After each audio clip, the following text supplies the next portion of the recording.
À 16 ans, mes parents m'ont fait porter le chapeau pour le cambriolage de mon frère, et m'ont abandonné dans une ferme avec un simple sac poubelle, en déclarant « Nous n'allons pas gâcher sa vie, juste pour sauver la tienne ». 13 ans plus tard, ils ont franchi la porte de mon cabinet d'avocat, me suppliant de lui éviter la prison. Salut, Reddit. Alors voilà, je suis un homme de 29 ans, et je dois vous raconter cette nuit, la nuit où mes parents ont préféré une veste de sport universitaire, plutôt que leur propre chair et sang. Tout a commencé lorsque mon téléphone s'est allumé, à 23h52, un mercredi de février. C'était Blaze, mon frère de 14 ans, ce genre de gamin capable de mettre le feu à un orphelinat, pendant que notre mère accuserait les allumettes. J'avais 16 ans, je faisais des heures supplémentaires à l'entrepôt d'Avison, empilant des palettes dans la section des congélateurs, car le chariot élévateur était en panne. Malcolm, viens ici tout de suite. Je suis dans la merde. Ce n'était pas ces jérémiades habituelles. C'était une vraie panique. Le genre qui vous noue l'estomac. Il était au lycée Riverside avec sa bande, 2 amis de son équipe. Ils avaient forcé l'entrée de service, trouvé le coffre-fort contenant l'argent du département des sports, l'avaient fracturé avec un pied de biche, et s'étaient emparés de la recette des billets. Ensuite, l'un d'eux a tagué les murs, tandis que l'autre a saccagé la salle d'équipement, juste pour s'amuser. Les détecteurs de mouvement avaient déjà alerté la sécurité du campus. J'aurais dû lui dire de se débrouiller. Mais au lieu de ça, j'ai couru. C'est ce que font 14 années de conditionnement. Tu es le grand frère. Tu règles les problèmes. Tu prends les coups. Mon père me l'avait répété à chaque fois que Blaze faisait une connerie, c'est-à-dire toutes les semaines. 6 pâtés de maison en février, dans le froid, les poumons en feu, les doigts engourdis à travers mes gants de travail. Tout ça pour sauver un frère, qui m'aurait jeté au requin pour 1 euro. Je suis arrivé sur l'avenue Marshall, juste au moment où 2 voitures de police débarquaient, gyrophares allumés, 3 agents en sortant, les mains posées près de leur ceinture. Blaze se tenait près de la porte latérale, avec ses 2 amis, ressemblant à de parfaits petits anges d'une école privée. Dès qu'il m'a vu courir vers eux, avec ma veste d'entrepôt portant le logo de l'entreprise, en sueur, respirant fort, et ressemblant exactement à quelqu'un qui fuyait la scène d'un crime, toute son attitude a changé. Blaze a fourré le pied de biche dans mes mains, sans aucune hésitation. Officier, c'est mon frère qui nous a forcés. Il a dit qu'il me frapperait, si je ne l'aidais pas, je suis resté là, comme un idiot. Le pied de biche à la main, la poitrine soulevée, pendant que les 3 flics analysaient la scène. Un adolescent essoufflé, en vêtements de travail, tenant l'outil, face à 3 enfants propres sur eux, en tenue de sport. Lâchez ça. Les mains en l'air, tout de suite. Officier, je viens juste d'arriver, ai-je dit. Les mains en l'air. Les menottes m'ont mordu les poignets. Trop serré. Ils m'ont fouillé, ont trouvé mon téléphone et les clés de l'entrepôt, puis m'ont escorté jusqu'à la voiture de patrouille. La banquette arrière sentait la sueur, et je ne sais quel produit utiliser pour nettoyer après les incidents. À travers la vitre, j'ai vu une 3e voiture arriver. Mes parents. Mon père est sorti de sa Lexus, portant une veste de sport en plein milieu de la nuit. Ma mère portait son manteau de créateur, et arborait ce regard qu'elle réservait habituellement aux domestiques. Ils sont passés devant ma voiture de police, sans un seul regard. Ils ont enveloppé Blaze dans le manteau de ma mère, comme s'il venait de survivre au débarquement de Normandie. Mon père était déjà à l'œuvre, serrant la main du policier en chef, se penchant pour lui parler de près. Mon père collectionnait les faveurs, comme d'autres collectionnent les cartes de baseball. Le maire adjoint, le procureur, le commandant de garde avec qui il jouait au racquetball tous les jeudis. L'officier a ouvert ma portière, et m'a fait sortir. J'ai essayé une dernière fois. Papa, vérifie le téléphone de Blaze. Regarde son journal d'appel. Il a l'argent dans sa poche, en ce moment même. Le visage de ma mère est devenu glacial. Pas en colère, mais calculateur. Elle s'est interposée entre nous, ses ongles manucurés pointés vers ma poitrine. Blaze est un bon garçon, officier.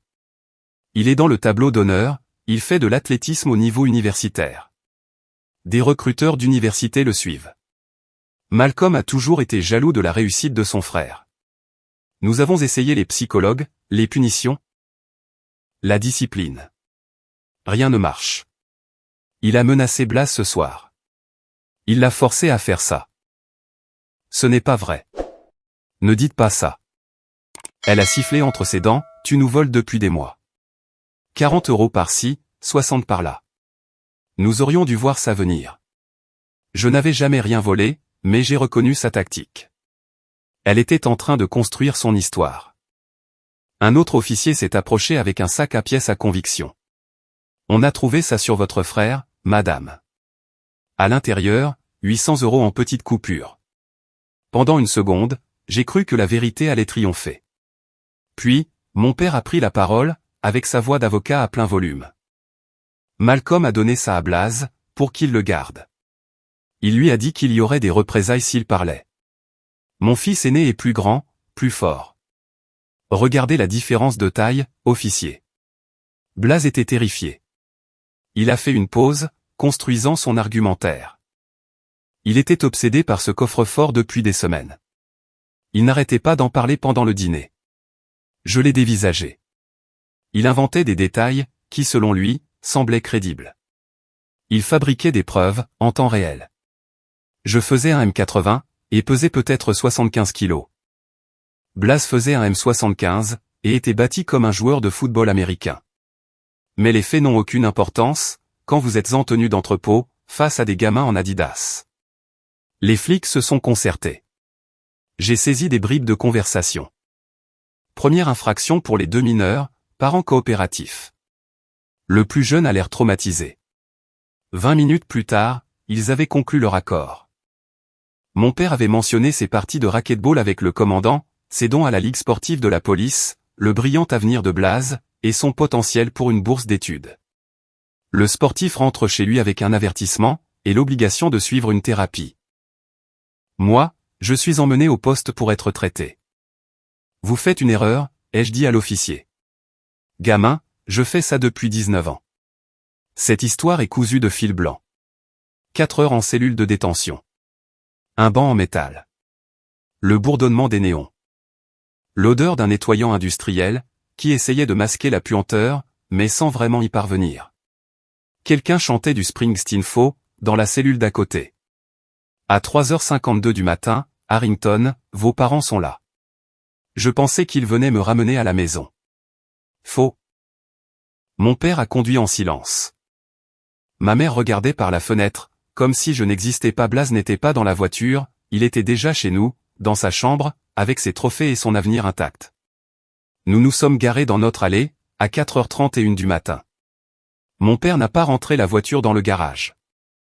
Il s'est arrêté dans l'allée, moteur tournant, et a ouvert le coffre. Sors. Il a sorti un sac poubelle noir de chantier du coffre, et l'a jeté sur le béton. Fais tes affaires. Tu as 10 minutes. De quoi est-ce que tu parles? Tu m'as entendu. Tu as détruit le nom de cette famille. La police a un dossier sur toi. Si cela va jusqu'au procès, Blaze sera entraîné là-dedans. Il a des recruteurs qui viennent en mars. Des programmes de Division 3 le suivent. Tu crois qu'il recrute des gamins avec un casier judiciaire?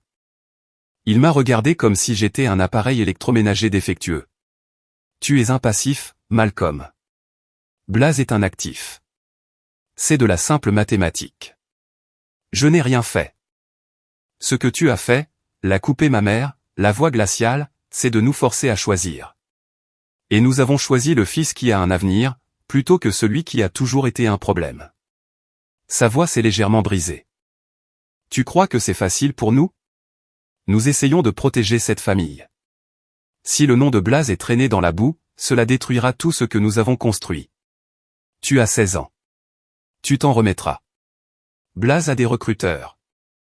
Des opportunités. Nous devons penser à ce qui est le mieux pour tout le monde. Elle y croyait vraiment.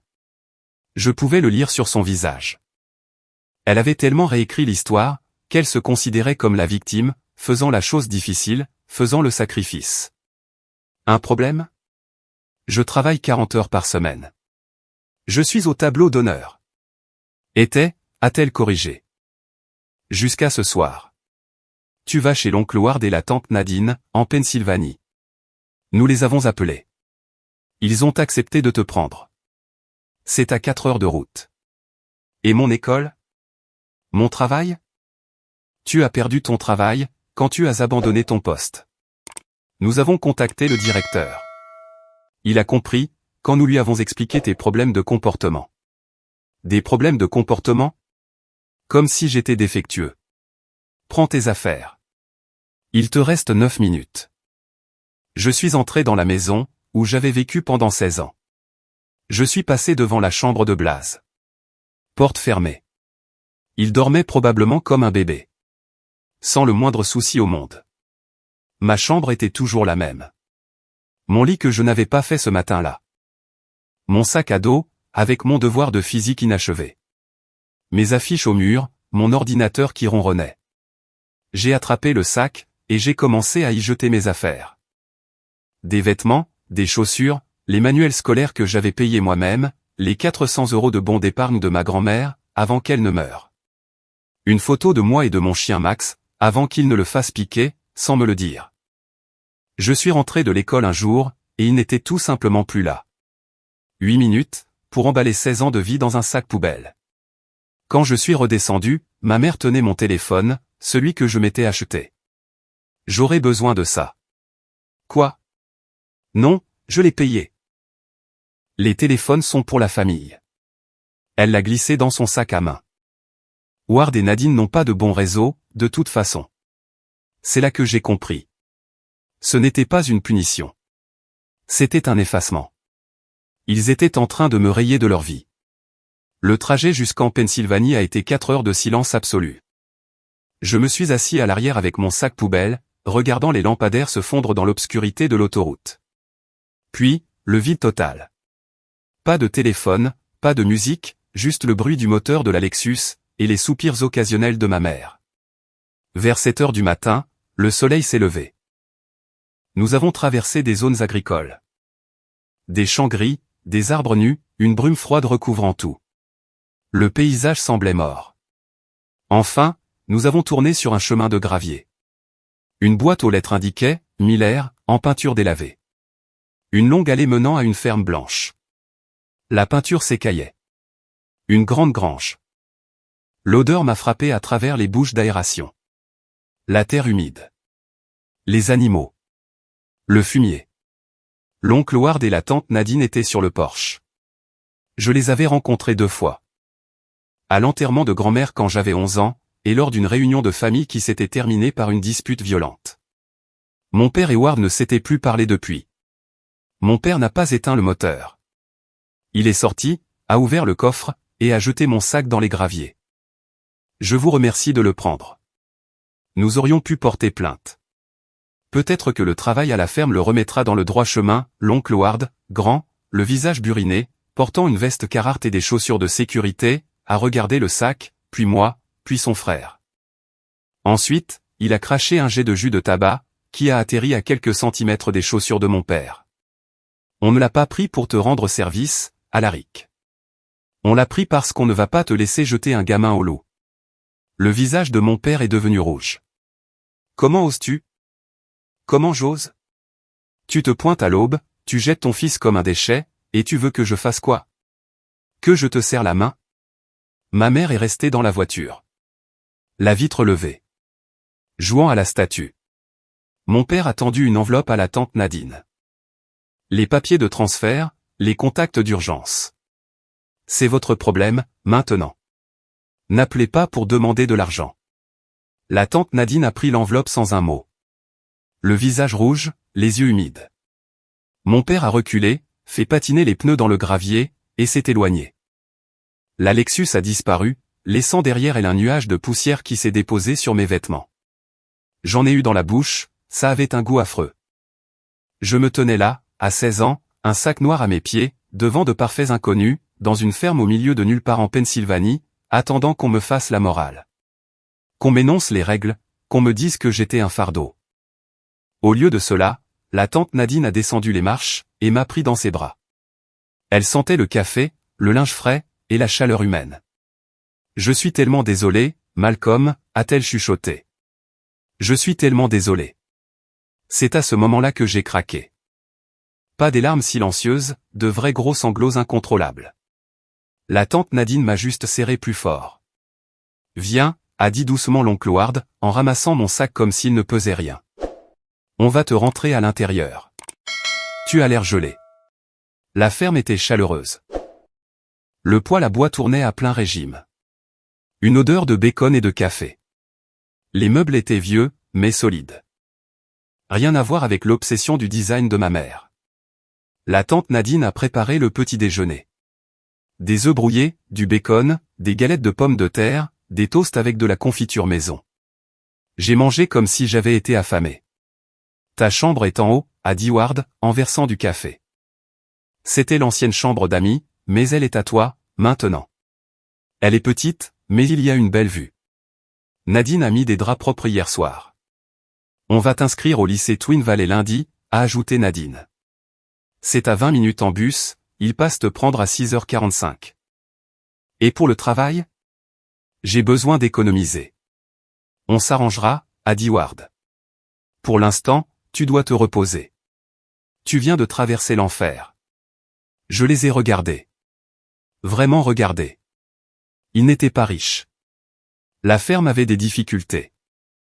Les appareils électroménagers étaient vétustes, les meubles usés. Nadine grattait chaque petit reste de confiture dans le pot. Mais il m'avait accueilli sans aucune hésitation. Pourquoi, ai-je demandé. Pourquoi faites-vous ça? Ward a posé sa tasse. Parce que tu es de la famille, Malcolm. De la vraie famille. Pas la version des clubs privés. Le genre de famille qui est là, quand ça compte vraiment. Ce soir-là, je me suis allongé dans ma nouvelle chambre, regardant les champs s'assombrir au loin. J'ai sorti la seule chose que j'avais cachée à ma mère. La montre à gousset de mon grand-père. Grand-mère me l'avait donnée à ses funérailles. À l'intérieur, il y avait une petite photo, et son nom de jeune fille gravé, Dorothea Miller. J'ai fait une promesse. Pour mon 18e anniversaire, je tuerai Malcolm Harrington. Je deviendrai Malcolm Miller, et je ferai en sorte que le nom Harrington ne signifie plus rien d'autre que la honte. Mais d'abord, il fallait que je survive. La première nuit à la ferme, je n'ai pas pu dormir. J'attendais sans cesse que la porte s'ouvre. Que mon père me dise que tout cela n'était qu'une leçon, et que j'avais compris quelle était ma place. Vers 3 heures du matin, j'ai entendu des pas. C'était Nadine qui venait vérifier si j'allais bien. Elle n'a rien dit. Elle a juste laissé une assiette de biscuits sur la commode, et a refermé la porte doucement. J'ai pleuré dans mon oreiller, pour qu'elle ne m'entende pas. La vie à la ferme était brutale. 4h30 du matin, les corvées, l'école, les devoirs, encore des corvées, les mains toujours en sang à cause de quelque chose. Je me suis évanoui à mon bureau 2 fois, au cours du premier mois. Nadine m'a trouvé la tête plongée dans mon manuel d'algèbre à 2 heures du matin. Elle m'a dit que j'allais finir par me tuer. J'ai répondu, tant mieux, comme ça ils auront gagné. Elle m'a giflé, juste assez fort pour me ramener à la réalité. Ne leur donne pas ce plaisir. Ne leur donne absolument rien. Et je ne l'ai pas fait. 2 mois plus tard, des documents légaux sont arrivés. Un transfert permanent de tutelle. Une décharge de responsabilité. Ils m'avaient légalement renié. Ils protégeaient leurs actifs, au cas où je les poursuivrais un jour. Je les ai signés dans la cuisine, sous le regard de Ward. Tu n'es pas obligé, a-t-il dit. Si, je le suis. J'ai poussé les papiers de l'autre côté de la table. Ils veulent que je disparaisse. Je disparaîtrai. Ce soir-là, j'ai commencé un carnet. Page 1, tout ce que je savais sur le cambriolage. L'heure de l'appel de Blaze. L'heure d'arrivée des flics. Ce que mon père avait dit sur l'emplacement du coffre-fort. Des détails faux. Il a deviné, ai-je écrit. Des preuves qu'il avait fabriquées. Page 2, les lois sur la tutelle. Page 3, les exigences pour changer de nom. Le jour de mes 18 ans, je suis entré au tribunal du comté de Philadelphie, et j'ai déposé une demande de changement de nom. Je me suis assis pendant 2 heures, avec des gens qui fuyaient de mauvais mariages, des personnes sous protection des témoins, des gens cherchant un nouveau départ. Quand le greffier a appelé mon nom, je me suis levé. Malcolm Harrington, demande de changement de nom pour Malcolm Miller, votre honneur. Raison. Le nom Harrington représente des personnes qui ont fui leurs responsabilités. Le nom Miller représente la famille, qui a pris ses responsabilités au sérieux. Il m'a regardé pendant un long moment. Accordé. Affaire suivante. Je suis ressorti en tant que Malcolm Miller. J'ai envoyé une copie certifiée conforme à l'adresse de mes parents. Elle m'est revenue 2 semaines plus tard. Retour à l'envoyeur. Non ouverte. J'ai obtenu mon diplôme de fin d'études secondaires avec les honneurs, en tant que major de promotion. Mes parents ne sont pas venus. J'ai obtenu une bourse complète pour l'université de Penn State. Je faisais 2 boulots, au restaurant le soir, et à la clinique d'aide juridique la journée. Je dormais 4 heures par nuit, je mangeais des nouilles instantanées, et tout ce que le restaurant me laissait emporter. J'économisais le moindre euro. Mon colocataire m'a demandé pourquoi je ne sortais jamais. Parce que je suis en train de construire quelque chose, lui ai-je répondu. Construire quoi? Une porte de sortie. La faculté de droit. Puis, direction le bureau du procureur. L'unité des délits économiques. Non pas parce que je voulais sauver le monde, mais parce que je voulais apprendre comment il m'avait enterré. Comment on monte un dossier, quand quelqu'un a déjà décidé que vous étiez coupable. J'ai appris les chronologies, les relevés bancaires, les analyses téléphoniques, les assignations à comparaître, et comment piéger les gens avec leurs propres habitudes. Une chronologie ne ment pas, contrairement aux gens. Quand mon superviseur m'a dit de faire en sorte que ça colle, sur une affaire qui me semblait louche, j'ai démissionné. Je me suis tourné vers la défense pénale. À 27 ans, j'ai rejoint un petit cabinet appelé Bradford et Associés. Ce n'était pas un grand cabinet prestigieux, mais il avait une solide réputation, dans la défense de la criminalité en col blanc. Je facturais comme un malade. Des semaines de 70 à 80 heures, pas de vacances, toujours disponible. Non pas parce que j'étais un génie, mais parce que j'étais implacable. Quand j'ai apporté 2 gros contrats d'entreprise, et construit un réseau de recommandations, ils m'ont nommé associé junior. Ils ont changé le nom du cabinet en Miller et Bradford. C'était la première fois que le nom que j'avais choisi, signifiait quelque chose dans le monde juridique. La première chose que j'ai faite avec mon argent d'associé, c'est d'engager un analyste financier, pour fouiller les dossiers publics concernant la famille Harrington. Le gars avait de l'expérience dans les enquêtes sur les crimes financiers. Il était spécialisé en jury-comptabilité. Il coûtait plus cher que mon loyer, mais j'avais besoin d'une trace écrite. Pas de filature, pas de photos prises à travers les fenêtres, pas de bêtises, juste les registres des tribunaux, les privilèges, les enregistrements de société, et les historiques de crédit. Ce n'était pas de la paranoïa, c'était de la stratégie. Les rapports mensuels étaient essentiellement des mémos, regroupant les déclarations publiques et les mises à jour des affaires. Il me les envoyait avec une régularité de métronome. 2 ans plus tard, à 29 ans, j'ai racheté les parts du partenaire fondateur qui prenait sa retraite, et je suis devenu associé principal.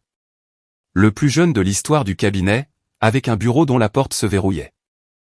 J'ai envoyé à Howard et Nadine des chèques suffisamment gros pour réparer la ferme. J'ai construit la vie que mes parents disaient que je n'aurais jamais, et j'ai attendu. Les rapports arrivaient chaque mois. Ils dépeignaient la descente aux enfers de Blaze, à travers les registres publics, les dossiers judiciaires, les immatriculations d'entreprises, et les transferts de propriété. Sans moi comme bouc émissaire, la dynamique familiale avait changé. Blaze était devenu le seul centre d'attention, et il les saignait à blanc. L'analyste avait reconstitué toute cette horrible histoire, à partir d'archives remontant à des années. Blaze s'était fait renvoyer de Penn State lors de sa première année. Mon père avait fait jouer ses relations, pour le faire entrer à Westchester. Blaze a tenu un semestre, avant que sa période de probation académique ne se transforme en renvoi définitif. Il a réussi à s'inscrire dans une 3e école, un endroit sans nom qui acceptait n'importe qui avec un pouls et un chèque, où il a mis une fille enceinte, avant d'abandonner complètement ses études. Mes parents ont fait pression sur lui pour qu'il l'épouse.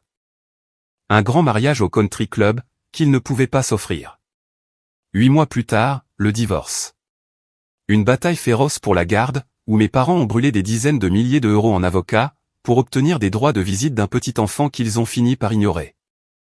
Il n'a jamais gardé un emploi plus de 13 mois. Renvoyé pour avoir falsifié des rapports d'inspection chez un concessionnaire automobile. Pour avoir dealé des stéroïdes dans une salle de sport. Pour avoir falsifié des documents de réclamation dans une compagnie d'assurance. À chaque fois, mon père passait des coups de fil, demandait des faveurs, et offrait une nouvelle chance à Blaze. L'enfant prodige perdait rapidement de son éclat. Puis est arrivée la meilleure partie. Mon père a épuisé toutes ses dernières faveurs, pour faire embaucher Blaze chez Meridian Property, une entreprise immobilière commerciale de taille moyenne. Coordinateur des acquisitions. Blaze a quand même trouvé le moyen de tout gâcher. Le rapport qui a atterri sur mon bureau, un mardi d'octobre, était parfait. Objet, Blaze Harrington, enquête fédérale. Pendant 23 mois, Blaze avait dirigé un système de pots de vin systématique. Il avait créé une société écran appelée Keystone Consulting Service, soumis des évaluations gonflées à Meridian, approuvé ses propres contrats frauduleux, et détourné 189 000 € vers un compte qu'il contrôlait. Il a utilisé cet argent pour financer son addiction aux paris sportifs. DraftKings, FanDuel, des sites offshore, des bookmakers locaux. Il a presque tout perdu. Il a dépensé le reste dans une soi-disant entreprise, qui consistait en réalité à louer des bureaux qu'il n'utilisait jamais, et à s'acheter une BMW. Le directeur financier de Meridian s'en est rendu compte lors d'un audit de routine, a découvert le stratagème, et a appelé les fédéraux. Les procureurs fédéraux montaient un dossier pour fraude électronique et détournement de fonds. Blaze risquait entre 8 et 12 ans de prison fédérale. Et voici la partie la plus belle. Mes parents étaient ruinés. L'analyse financière montrait absolument tout. Ils avaient refinancé la maison 2 fois. Une fois pour payer les avocats du divorce de Blaze, et une fois pour son investissement commercial. Ils avaient vidé leur compte retraite, atteint le plafond de 5 cartes de crédit, et vivaient sur la sécurité sociale et les vapeurs de leur ancienne gloire. Je me suis assis dans mon fauteuil de bureau, regardant le résumé de l'affaire, compilé à partir des registres de la Cour fédérale. Blaze, 27 ans, numéro de dossier affiché, accusation en attente. J'ai fermé le dossier, et je l'ai rangé dans le tiroir de mon bureau avec les autres. J'avais 3 dépositions à préparer, une motion à déposer pour 17 h, et un dîner avec un client à 19 h. Le drame de la famille Harrington n'était plus qu'un bruit de fond. Maintenant, j'étais passé à autre chose, j'avais construit ce qu'il disait que je ne ferais jamais. Je me suis retourné vers mon ordinateur, et j'ai ouvert les dossiers de l'affaire Henderson. 2 jours plus tard, mon assistante est entrée dans mon bureau, tenant une fiche d'admission. Son visage avait une expression étrange. Prudence, Malcolm. Nous venons de recevoir un appel.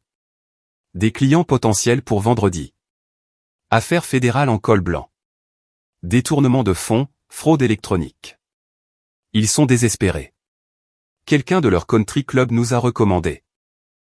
En disant que nous étions le requin dont ils avaient besoin. Je n'ai pas levé les yeux de mon écran. Fais une vérification de crédit. S'ils ne peuvent pas payer les honoraires initiaux, passe-les à quelqu'un d'autre. C'est déjà fait. Elle a marqué une pause. Ils ont la tête sous l'eau. Ils ne peuvent pas se permettre nos tarifs. Mais Malcolm, le nom. Quelque chose dans sa voix m'a fait lever la tête. Elle a fait glisser la fiche d'admission sur mon bureau. Alaric et Lana Harrington. La pièce est devenue silencieuse. Je pouvais entendre le système de ventilation. La circulation 15 étages plus bas. Les battements de mon propre cœur. J'ai fixé les noms, l'écriture manuscrite, le numéro de téléphone avec le même indicatif régional que celui où j'avais grandi. Ma main s'est mise à trembler. Je l'ai pressée à plat contre le bureau. Elle se tenait là, à attendre. Elle en savait assez sur mon passé, pour comprendre que le nom Harrington signifiait quelque chose. Malcolm, je peux les renvoyer vers un autre cabinet. Tu n'es pas obligé de les prendre. Ma voix est sortie, stable et froide. Quoi? Vendredi à 14 h, salle de conférence B, Malcolm, c'est un conflit d'intérêts. Tu es émotionnellement impliqué. Laisse-moi passer ça, salle de conférence B, ai-je répété. Celle avec les murs en verre. Elle m'a regardé un long moment, puis a compris ce que j'avais en tête. Tu veux qu'ils voient tout? Je veux qu'ils sentent jusqu'où ils doivent grimper, juste pour pouvoir supplier. Elle a hésité, puis a repris la fiche. Leur vérification de crédit est revenue. Ils se noient. Nous demandons normalement une provision de 40 000 € pour les affaires fédérales. Ils ne peuvent pas, je sais. Prends le rendez-vous quand même. Je serai dans la salle. Je ne voudrais rater ça pour rien au monde. Elle est partie. Je suis resté assis là, à fixer l'endroit où la fiche s'était trouvée. Vendredi, 14 heures. Salle de conférence B. 13 ans, et il venait enfin à moi. Vendredi, à 13h58. Je me tenais devant ma fenêtre, dans mon costume anthracite, avec une cravate bordeaux. J'avais libéré mon après-midi, et éteint mon téléphone. Je voulais un contrôle total quand il franchirait la porte. À 14h pile, je me suis dirigé vers la salle de conférence B. À travers les murs de verre, je pouvais les voir avant même qu'ils ne me remarquent. Ils avaient l'air si petits. Mon père avait perdu la plupart de ses cheveux, et portait un costume qui avait l'air cher de loin, mais qui était effiloché au poignet. Une tache sur le col, mal dissimulée. La peau grise et cireuse, les mains tremblantes alors qu'il serrait sa mallette. Ma mère avait mal vieilli. Trop de maquillage, pour essayer de cacher ses rides de stress. Elle s'agrippait à un sac de contrefaçon, je l'ai remarqué à la quincaillerie du fermoir. Ses perles avaient l'air vraies, mais je parierais qu'elles étaient fausses. Les vraies avaient probablement été vendues depuis des mois. Ils étaient terrifiés, je pouvais le voir. Je me suis arrêté à la porte, le cœur battant. « Tu es Malcolm Miller », me suis-je dit. « Tu es le requin. » J'ai ouvert la porte, et je suis entré. Ils se sont tous deux levés immédiatement, enfilant leurs masques de gens respectables. « Monsieur Miller », a dit mon père en tendant la main, le sourire trop large. « Merci de nous recevoir. Je suis Alaric Harrington, et voici ma femme, Lana.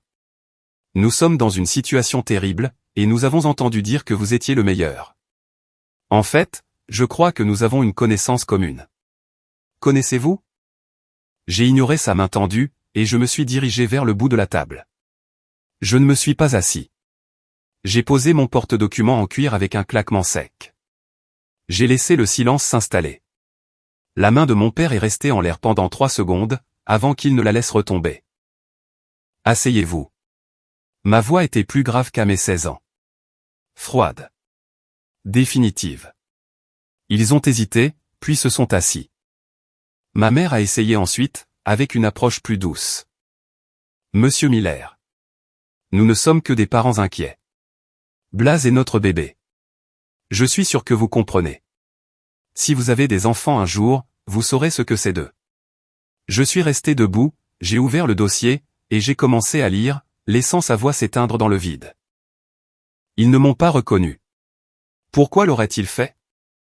La dernière fois qu'ils m'avaient vu, j'étais un gamin chétif, en tenue d'entrepôt. Maintenant, j'étais un homme de 85 kilos, avec une barbe. Une coupe de cheveux différente, un nom différent. Et de toute façon, dans leur esprit, Malcolm Harrington était probablement mort dans un caniveau quelque part. Il n'était certainement pas cet homme-là. Avant que vous ne disiez quoi que ce soit de précis, j'ai besoin de noms, et de savoir si vous avez été inculpé. Si c'est bien la personne à laquelle je pense, je ne peux pas toucher à cette affaire. Nous sommes dans une situation terrible, monsieur Miller, a repris ma mère, la voix tremblante. Notre fils Blaze, c'est un bon garçon. Il a été pris pour cible par ses employeurs. Ils ont inventé ces terribles accusations de détournement de fonds. 189 000 €, ai-je dit, sans lever les yeux du dossier. Fraude électronique. 23 transactions distinctes, sur une période de 23 mois. Ce n'est pas un malentendu, Lana Harrington. C'est un vol systématique. J'ai utilisé son nom complet, comme si elle était une étrangère. Parce qu'elle l'était. Silence. C'est un coup monté. Mon père a frappé du poing sur la table. Blaze gère des millions d'euros de transactions. Pourquoi volerait-il cette somme ? Ça n'a aucun sens. Peut-être parce qu'il a un sérieux problème d'addiction aux paris sportifs, répartis sur DraftKings, FanDuel. Et quelques bookmakers d'Atlantic City. Des dizaines de milliers d'euros empruntés à des taux d'usurier. Ils sont devenus livides. Comment ? Comment savez-vous cela ? A murmuré mon père. Ce n'est pas dans le rapport de police. Je fais mes recherches, monsieur Harrington. Je ne prends pas d'affaires que je ne peux pas gagner, et je ne prends pas les perdants. Votre fils a tout l'air d'un perdant. J'ai fait une pause. Je pouvais deviner ce que le gouvernement préparait, rien qu'en regardant ce qu'il ne demandait pas encore. Comment osez-vous ? A haleté ma mère en se levant. Nous sommes venus ici pour obtenir de l'aide, pas des insultes. Nous avons de l'argent. Nous pouvons payer ce qu'il faut. Vraiment? Je l'ai regardé. Parce que mon enquête montre que votre maison est sous l'eau. Vous avez atteint le plafond de vos 5 cartes de crédit. Vos comptes retraite sont vides. Vous vivez de la sécurité sociale, et de mensonges. Le visage de mon père est devenu rouge vif. Attendez une minute. Nous sommes la famille Harrington. Nous avons un statut dans cette communauté. Des relations. À qui croyez-vous parler, bon sang? Comme. J'ai fermé le dossier. Le bruit a résonné. Je me suis levé, j'ai marché lentement autour de la table, pour les laisser transpirer. Vous ne savez vraiment pas qui je suis, n'est-ce pas? La pièce est devenue tendue. La sueur perlait sur le front de mon père. Je vous demande pardon? Ma mère a serré ses fausses perles. Nous sommes-nous rencontrés au club? J'ai laissé échapper un rire bref et sec. Sans la moindre trace d'humour. Le club? Non, Lana. Laissez-moi vous raconter une histoire. J'ai commencé à faire les 100 pas. L'histoire d'un gamin de 16 ans, un excellent élève, qui travaillait 40 heures par semaine, et économisait chaque centime. Un soir, son petit frère a cambriolé une école. Le grand frère a couru pour l'aider. Parce qu'on l'avait programmé pour croire que la famille protège la famille. Et qu'ont fait ses parents? Je me suis arrêté derrière la chaise de mon père, je pouvais voir son crâne à travers ses cheveux clairsemés. Ils ont accusé le grand frère, ont dit aux flics que c'était lui le criminel, l'ont mis dans une voiture à 4 heures du matin avec un sac poubelle, et l'ont jeté dans une ferme comme s'il s'agissait d'une ordure. Ils ont pris son téléphone, lui ont pris sa maison. Et ont signé l'abandon de leurs droits, comme s'il était une marchandise défectueuse. Mon père a lentement fait pivoter sa chaise. Sa bouche s'est ouverte, puis refermée. Malcolm. C'est sorti comme un couinement. Ma mère a émis un son, un mélange de halètement et de gémissement. Elle s'est couvert la bouche des 2 mains, et m'a dévisagé. Elle me voyait vraiment, pour la première fois. Elle reconnaissait enfin les yeux du gamin qu'elle avait trahi. Ma hand a tressailli, j'en ai fait un point, sentant mes ongles s'enfoncer dans ma paume. J'ai dégluti difficilement. Puis, j'ai laissé mon masque professionnel reprendre sa place. Bonjour, maman. Bonjour, papa. Ou devrais-je dire, monsieur et madame Harrington? Je me suis adossé, et j'ai croisé les bras. Conflit d'intérêts. Je ne suis pas votre avocat. Cette réunion est terminée. J'ai sorti un papier en tête du cabinet, j'ai écrit 3 lignes, je l'ai signé, et je l'ai fait glisser de l'autre côté de la table. Ceci est votre avis écrit de non-représentation. Aucune dérogation au conflit d'intérêts n'est possible ici. Quoi que vous disiez ensuite, vous le direz à un étranger. Ils ne sont pas partis. Bien sûr que non. Oh mon Dieu, a sangloté ma mère. Malcolm, c'est vraiment toi. Tu as réussi. Tu as fait quelque chose de ta vie. Associé principal, ai-je corrigé. Le plus jeune de l'histoire du cabinet. L'homme que vous êtes venu supplier, pour sauver votre enfant prodige. Mon père s'est levé, les jambes tremblantes, et a essayé de sourire. Ça ressemblait plus à une grimace. Mon fils, Jésus, regarde-toi. Nous n'en avions aucune idée. Nous pensions. Nous avons toujours su que tu avais du potentiel. C'est pour ça que nous t'avons envoyé chez Ward. Pour te forger le caractère. Regarde-toi maintenant. Le succès, la richesse. Il a fait un geste circulaire autour de lui. Nous avons fait ça pour toi. C'était de l'amour vache. Je l'ai fixé. L'audace absolue. Réécrire l'histoire en temps réel, pour se faire passer pour le héros. De l'amour vache, ai-je répété doucement. Vous m'avez abandonné. Vous n'avez pas appelé pendant 13 ans. Vous vous fichiez de savoir si je vivais ou si je mourais, jusqu'à ce que vous ayez besoin de quelque chose. Nous te laissions de l'espace. De l'espace? Je me suis dirigé vers la fenêtre. Non, vous protégiez votre investissement. Blaze était celui dans lequel vous injectiez de l'argent. Blaze était le seul qui valait la peine d'être sauvé. Malcolm, je t'en prie, a pleuré ma mère en se levant. Nous sommes une famille. Le sang, c'est le sang. Tu dois aider Blaze. C'est ton frère.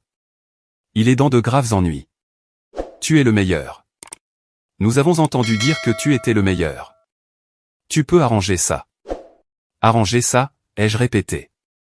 Tout comme vous avez arrangé le cambriolage de l'école, tout comme vous avez arrangé sa conduite en état d'ivresse, son test antidrogue raté, et son accusation de violence conjugale. Vous avez passé 13 ans à lui déblayer le chemin. En supprimant toutes les conséquences de ses actes. C'est pour cela qu'il est devenu un criminel. Vous n'avez pas élevé un fils. Vous avez élevé un parasite. Ne parle pas de ton frère de cette façon, a crié mon père, sa vieille colère refaisant surface. Il a fait une erreur. Il a besoin de nous. Il a besoin de toi. Il a besoin d'en subir les conséquences, ai-je répondu, ma voix baissant d'un ton. Il a volé 189 000 €, il a détruit les carrières de gens, des gens qui lui faisaient confiance. Et vous voulez que j'utilise mes compétences, ma réputation, et la carrière que j'ai bâtie à partir de rien, pour le sauver à nouveau. Tu dois le faire, a dit ma mère, la voix se réduisant à un sifflement. Parce que si tu ne le fais pas, nous le dirons à tout le monde. Nous le dirons à tes associés, à tes clients, à la communauté des affaires. Nous leur dirons que tu as abandonné ta famille. Que tu as laissé ton propre frère aller en prison. Alors que tu aurais pu le sauver. De quoi cela aura-t-il l'air, monsieur Miller? Et voilà. Le chantage. La stratégie classique des Harrington. J'ai souri. Un sourire glacial. Cruel. Vous êtes entré ici, en pensant que vous aviez besoin d'un avocat de la défense. Vous avez oublié que j'étais autrefois de l'autre côté. Allez-y, dites-le leur. Parce que voici ce que je vais faire. Je refuse cette affaire. Conflit d'intérêts. Mais plus important encore. Je vais remettre toutes les preuves que j'ai concernant les crimes passés de Blaze, à l'accusation. Ce que vous avez couvert. Je suis retourné à la table, et je m'y suis appuyé à deux mains. Et je vais leur parler de quelque chose que mon analyste a découvert. Quelque chose de magnifique. Voyez-vous, Blaze ne s'est pas contenté de perdre cet argent au jeu. Il a transféré certaines parts, vers un compte écran. Alaric et Lana. Vous ne faisiez pas que le protéger. Vous viviez de l'argent de ses vols. Vous saviez qu'il volait, et vous en avez dépensé les bénéfices. Leurs visages sont passés du rouge au blanc en quelques secondes. Ce n'est pas, a balbutié mon père. Vos paiements hypothécaires des 14 derniers mois, venaient de ce compte. La location de votre voiture, ce compte. Les cotisations du country club que vous ne pouviez plus vous permettre de payer, ce compte. Vous n'êtes pas seulement des complices passifs, vous êtes des co-auteurs. Nous ne savions pas d'où venait l'argent, a murmuré ma mère. J'ai sorti une clé USB. Ceci contient les dossiers d'entreprise, les registres fonciers, et une chronologie élaborée à partir de documents publics. Ce n'est pas couvert par le secret professionnel, puisque je ne suis pas votre avocat. Si les assignations à comparaître correspondent à ça. L'accusation aura aussi les parents. Je me suis penché en avant. J'ai vu des gens se faire enterrer par des chronologies. Une chronologie se moque de votre charme, car en ce moment, ils envisagent 8 ans de prison pour Blaze. Mais avec votre implication, vous risquez tous les deux des accusations de complot, de recel de biens volés. Et de blanchiment d'argent. C'est la prison fédérale, Lana, pas une mise à l'épreuve au country club. Mon père s'est précipité en avant. Tu ne ferais pas ça. Nous sommes tes parents. Vous avez mis fin à cette relation, par écrit. Je respecte vos documents. J'ai appuyé sur l'interphone. La sécurité est demandée en salle de conférence B, Malcolm, je t'en prie, a hurlé ma mère. Nous avons fait des erreurs, mais nous essayons de réparer les choses. Vous avez fait des choix. Vous avez choisi Blaze plutôt que moi, il y a 13 ans. Maintenant, je me choisis moi. 2 agents de sécurité sont apparus. Mon assistante était derrière eux. Ces personnes partent, maintenant. Attends. Mon père s'est agrippé à la table. Malcolm, s'il te plaît. Nous sommes désolés. Nous sommes sincèrement désolés. Nous avions tort. S'il te plaît, ne fais pas ça. Je l'ai regardé. Les excuses arrivent généralement, juste avant l'addition. Ils ont été escortés vers la sortie. J'ai regardé à travers la vitre, alors qu'ils titubaient vers les ascenseurs. Ma mère pleurait. Mon père la soutenait. Mon assistante a fermé la porte, et s'est tenue à côté de moi. « Tu vas bien ? » ?»« Je vais mieux que bien. Je suis libre. » Mais je n'en avais pas terminé. Il me restait encore un coup à jouer. Je n'ai pas fait fuiter l'affaire dans la presse. Je suis allé directement au bureau du procureur des États-Unis. J'ai demandé une réunion avec la procureure adjointe en charge du dossier de Blaze.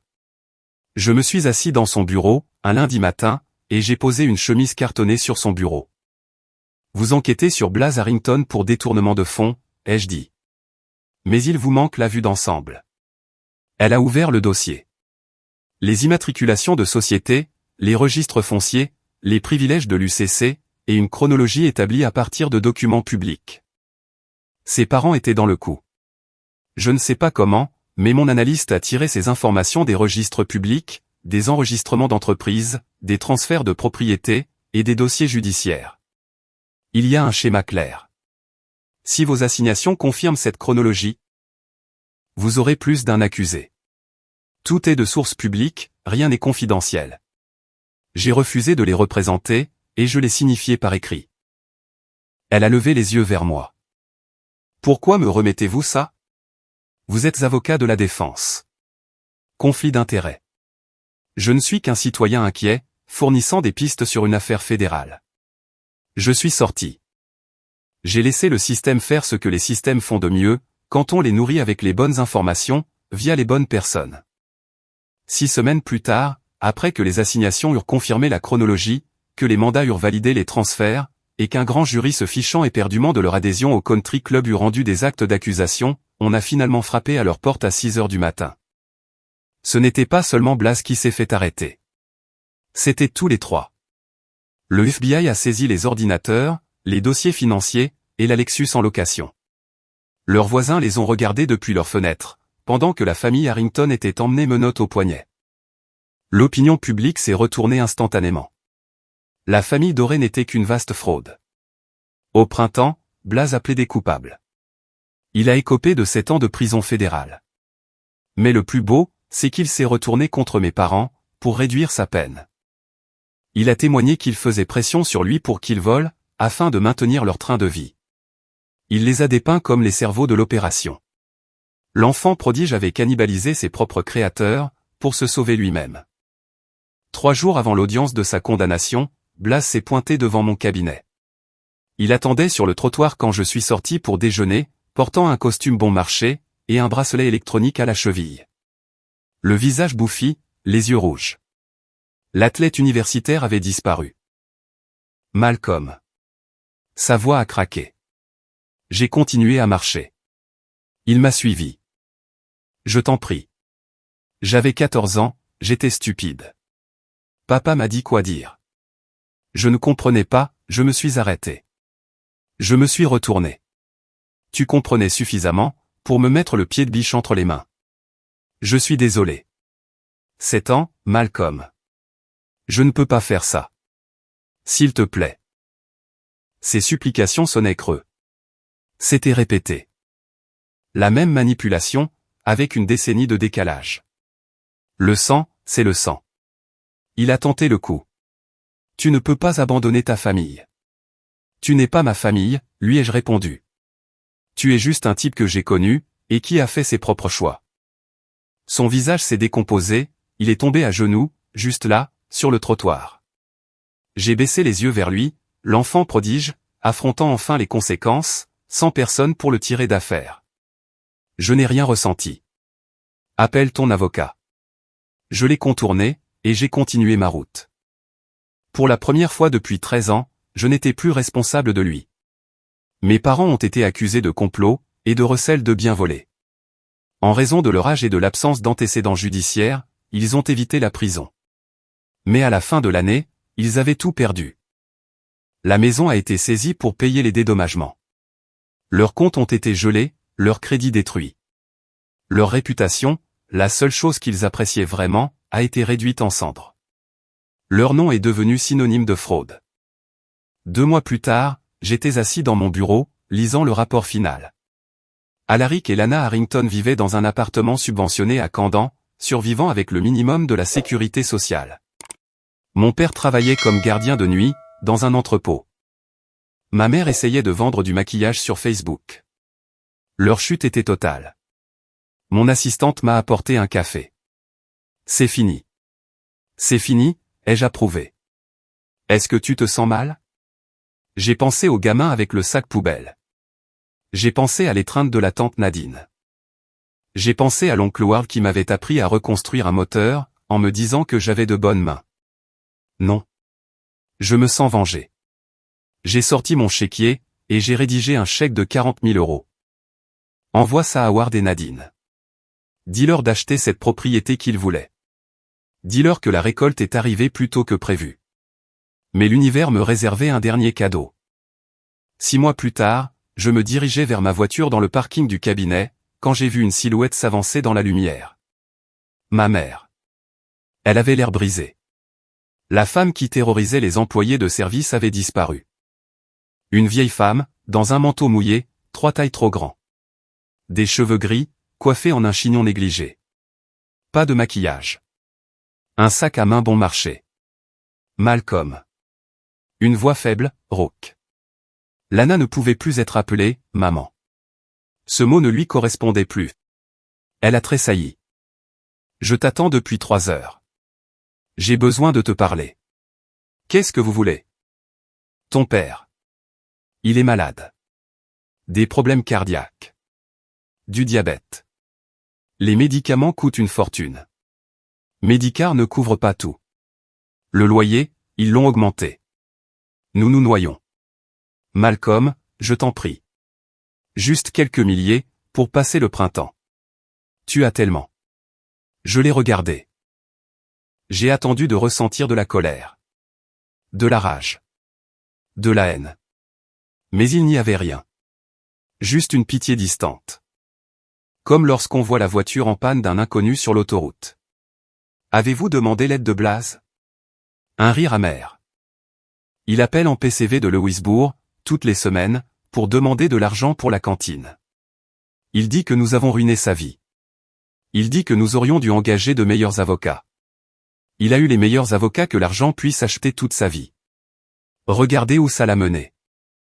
Malcolm, je t'en prie. Elle a fait un pas en avant, la main tendue, mais sans me toucher. Je sais que nous t'avons blessé. Je sais que nous avons fait de terribles erreurs, mais nous sommes vieux. Nous sommes tes parents. Le sang est. Arrêtez. J'ai levé la main. Le sang n'est que de la biologie.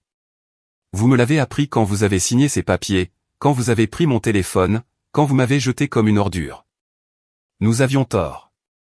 Nous le savons maintenant. Nous sommes désolés. Vous n'êtes pas désolés. Vous êtes désespérés. Il y a une différence. Je suis monté dans ma voiture. La porte s'est refermée avec un bruit sourd et lourd. J'ai allumé le moteur. Le garage s'est rempli de ce son. À travers la vitre striée par la pluie, je l'ai vue se tenir là, petite, vaincue, sous la lumière crue des néons. Je n'ai pas reculé immédiatement. Au lieu de cela, j'ai baissé la vitre à moitié, et j'ai laissé la pluie frapper mon visage. Vous voulez connaître la vraie blague, Lana, ai-je dit. J'ai passé 13 ans à imaginer ce moment, à rêver du jour où vous viendriez mendier, à imaginer ce que je vous dirais. Quelle chose dévastatrice je ferais, pour vous faire ressentir ce que j'ai ressenti. Elle a levé les yeux, une lueur d'espoir vacillant dans son regard. Et maintenant que nous y sommes, je ne ressens plus rien. Vous n'êtes pas mes parents. Vous n'êtes pas ma famille. Vous n'êtes que 2 étrangers qui ont fait de mauvais choix, et qui doivent vivre avec, tout comme j'ai dû vivre avec les vôtres. Malcolm. Blaze sort dans 6 ans, ai-je continué. Il viendra vous voir pour de l'argent, pour un endroit où dormir, ou pour payer la caution de sa prochaine bêtise. Et vous le lui donnerez, parce que c'est ce que vous faites.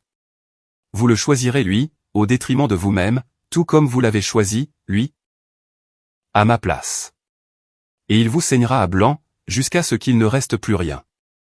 C'est ça, votre héritage. C'est ça, ce que vous avez construit. J'ai passé la marche arrière. Adieu, Lana. J'ai remonté la vitre, et j'ai reculé. Les phares ont balayé son visage une dernière fois. Son mascara coulait, la bouche ouverte, la main levée, comme si elle essayait d'arrêter le temps. Je suis sorti du garage, et je n'ai pas regardé dans le rétroviseur. Si vous avez apprécié cette vidéo, n'hésitez pas à cliquer sur le bouton d'abonnement. Cela aide vraiment la chaîne, et nous permet de vous proposer des histoires encore meilleures. Merci.